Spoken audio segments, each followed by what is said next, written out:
अस्सलामु अलैकुम वरहमतुल्लाहि वबरकातुहू। अकिस दोन उस रूद पेवान मे दो वार मज दिमो नजर ग्रीन हाउस 2-3 बनमित तुम छा ठीक क्या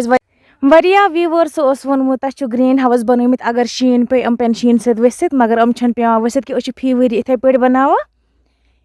ये मे पन्ने व्यूवर्स ने ग्रीन हाउस हो तम दो अत मज मतलब पोलिथीन लगान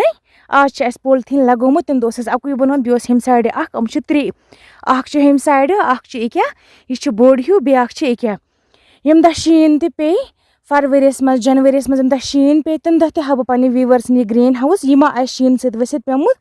क्या अत पाइप आम लाग जमीनस मज नेसफ वाजम बोन अम शीन सत मज कह नुकसान गसा यह हेक् वसित पे की तो पत् हा बह पन्ने व्यूवर्स यह मा शीन सत वसित पेमुत क्या वारियाहन व्यूवर्स वोनमुत कि यह पे दीदी शीन सत वसित मगर न मे उम्मीद यह हेक् वसित पे क्या कंटिन्यू यी बनावा इथे पे बनावा तो आज ते बनो अस तो पत् हा बह पन्ने व्यूवर्सन तम दह फिलहाल हम 3 बनमित अन पोलिथीन थोमुत बंद तम पे पे रूद जमीन आसो तुम बसान अदर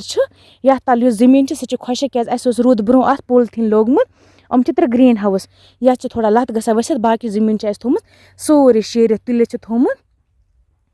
साफ तो पाक पे सह यपर किनस बेर थोमस पे करेरस पे ग यपर 3 ग्रीन हाउस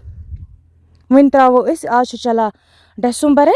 जनवरी फरवरीस मज शेरो अत मज ब्योल त्रे पे कुस ब्योल त्रो अत मज पगह ये कुल अत बड़ गमित सो वीडियो ते हा बह पन्ने व्यूअर्सन ये तुम वुचन ग्रीन हाउस मज क्या वोमुत तम खतर पे तुम इंस्टाग्राम या फेसबुक पेज फॉलो करुन